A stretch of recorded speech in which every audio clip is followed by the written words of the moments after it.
Hello friends, welcome to GK insights and good evening అండి. Friends, ఈ రోజు మన ఫైనాన్షియల్ డాష్ బోర్డ్ లో ఉన్న మెయిన్ పాయింట్స్ ఒకసారి డేటా చెక్ చేసేసుకొని ఇండస్ఇండ్ బ్యాంక్ గురించి, అదే విధంగా స్పెషల్ 5 స్టాక్స్ ని మీ ముందు తీసుకొచ్చానండి. ఆ 5 స్టాక్స్ గురించి SIP ద్వారా ఆల్రెడీ గతంలో చాలా మంది లాభపడ్డాం. మళ్ళీ నెక్స్ట్ 3 to 5 years కి ప్లాన్ చేస్తున్నాం. ఆ విషయాలు మీతో షేర్ చేసుకుంటాను. ముందుగా ఈ రోజు నేషనల్ స్టాక్ ఎక్స్చేంజ్ అయితే 37 పాయింట్స్ ప్రాఫిట్ తో 22,490 దగ్గర క్లోజ్ అయింది. టోటల్ నిఫ్టీ ప్యాక్ లో 33 స్టాక్స్ పాజిటివ్ గా క్లోజ్ అయితే 17 స్టాక్స్ నెగిటివ్ గా క్లోజ్ అయినాయి. టాప్ గెయినర్స్ కి రోజు trend, BPCL, Sun Pharma, BEL, ICICI బ్యాంకులు ఉంటే టాప్ లూజర్స్ లో అత్యధికంగా ఇండస్ఇండ్ బ్యాంక్ 27% తగ్గిందండి. ఇక జనరల్ గా నెగిటివ్ లో Infosys, Bajaj Finserv, M&M power grid లు ఉన్నాయి. ఇటు బాంబే స్టాక్ ఎక్స్చేంజ్ సెన్సెక్స్ కూడా జస్ట్ 12 పాయింట్స్ లాస్ తో 74,102 దగ్గర క్లోజ్ అయిందండి. సెక్టరల్ విషయానికి వస్తే ఈ రోజు నిఫ్టీ రియాలిటీ సెక్టర్ 3.63% పెరిగింది. నెగిటివ్ గా చూస్తే నిఫ్టీ ప్రైవేట్ బ్యాంక్ సెక్టర్ 1.38% తగ్గింది. అదే విధంగా United states 10 years bond yield అయితే 4.23 దగ్గర ట్రేడ్ అవుతుంది.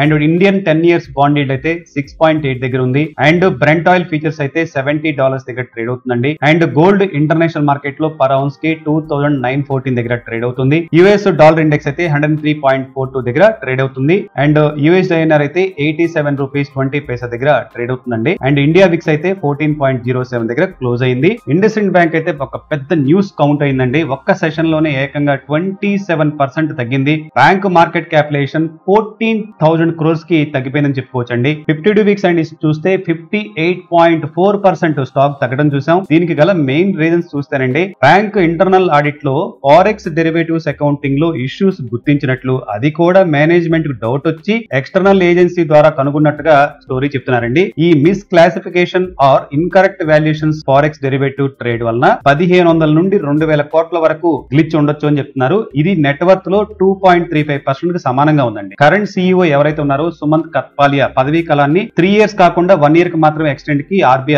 అనుమతించిందండి. దీంతో మార్కెట్ లో ఇది కూడా ఒక పెద్ద న్యూస్ అయింది. ప్రమోటర్ దగ్గర నుంచి ఈ సీరియస్ ఇష్యూ గురించి ఏం చెప్తున్నారంటే, ఇదంతా నార్మల్ రొటీన్ అనే పదాలు వాడారండి. బట్ మార్కెట్ మాత్రం చాలా అంటే చాలా సీరియస్ గా తీసుకుంది. ఒక్క సెషన్ లో దరిదాపులుగా ఈ రేంజ్ లో పట్టడం ఆల్మోస్ట్ ఆల్ 2020 టైం కి వచ్చేసినట్టుగా చెప్పుకోవచ్చు. ఆల్ టైమ్ హై నుంచి ఆల్మోస్ట్ ఆల్ 1670 రేంజ్ నుంచి ఇదిగో 656 రేంజ్ కి పట్టం చూసాం. ఈ స్టాక్ లో ప్రమోటర్ దగ్గర జస్ట్ 15.7% ఉందండి. పబ్లిక్ దగ్గర 16.2% ఉంది. FIS దగ్గర 24.7% ఉంది. DIS దగ్గర అత్యధికంగా 42.4% ఉందండి. ఒకసారి DIS కనుక మనం ఎవరెవరు ఇన్వెస్ట్మెంట్ చేశారని ఒకసారి చూస్తే కనుక మెయిన్ గా SBI నిఫ్టీ 50 ETF వాళ్ళు 4.33% ఇన్వెస్ట్మెంట్ చేశారండి. LIC వాళ్ళు 5.23%, ICICI ప్రుడెన్షియల్ ఆపర్చునిటీ ఫండ్ అయితే 5.07%, HDFC ట్రస్ట్ టాప్ 100 అయితే 4.17% అత్యధికంగా కలిగి ఉన్నారండి. ఈ వార్తల నేపథ్యంలో చాలా రీసెర్చ్ హౌస్లు ఏం చేసినాయి ఏంటండి, బ్రోకింగ్ హౌస్లు కూడాను బై రేటింగ్ నుండి న్యూట్రల్ రేటింగ్, కొన్ని హౌస్లు అయితే నెగిటివ్ రేటింగ్ గా కూడా వచ్చినట్టు తెలుస్తుంది. దీంతో స్టాక్స్ లో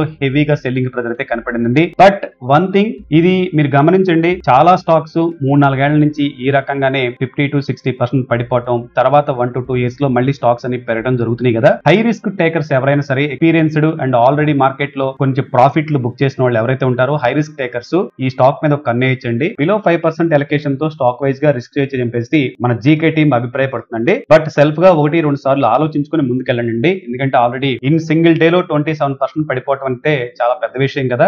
మనం షార్ట్ సైడ్ ఉంటే ఓకే, బట్ లాంగ్ సైడ్ ఉంటే మాత్రం చాలా పెద్ద విషయం కాబట్టి కొంచెం కేర్ఫుల్ గా ఆలోచించి ముందుకెళ్ళండి. ఫ్రెండ్స్, ఇక ఈ రోజు మన 5B స్టాక్స్ గురించి డిస్కస్ చేసుకుందాం. వెరీ స్పెషల్ గా మీ ముందుకు వచ్చానండి. దాంట్లో 5B అంటే BHEL, Bharat electronics, Bajaj consumer, Bharat dynamics limited and BSE 5B కంపెనీని తీసుకొచ్చాను. వాటిలో మొదటి కంపెనీ BHEL అండి. మీ స్క్రీన్ మీద కనబడుతుంది. మనందరికీ ఇంట్రడక్షన్ కూడా పెద్దగా అవసరం లేదు. 1964 లో స్థాపించారు. One of the oldest and most established public sector enterprise చెప్పుకోవచ్చు మన కంట్రీలో. సింగిల్ స్టేట్మెంట్ లో చెప్పాలంటే giant in India electronic industry అని చెప్పుకోవచ్చండి. ఈ స్టాక్ ఇప్పుడు 195 దగ్గర ట్రేడ్ అవుతుంది. దీని ఫేస్ వాల్యూ అయితే 2 రూపీస్. ప్రమోటర్ దగ్గర 63.2% ఉంది. పబ్లిక్ దగ్గర 13.4% ఉంది. FIS దగ్గర 7.98% ఉంది. DIS దగ్గర 15.5% ఉంటే డివిడెండ్ ఈల్డ్ 0.13% ఉందండి. ఆపరేటింగ్ ప్రాఫిట్ మార్జిన్ 4.12% ఉంది. అండ్ 52 వీక్స్ అండ్ స్టాక్ 41.9% పడిపోయి ఉందండి. నెక్స్ట్ B వచ్చేసరికి భారత్ ఎలక్ట్రానిక్స్ లిమిటెడ్ అండి. 1954 లో ఇన్కార్పొరేట్ చేయడం జరిగింది. డిఫెన్స్ సెక్టర్ సంబంధించిన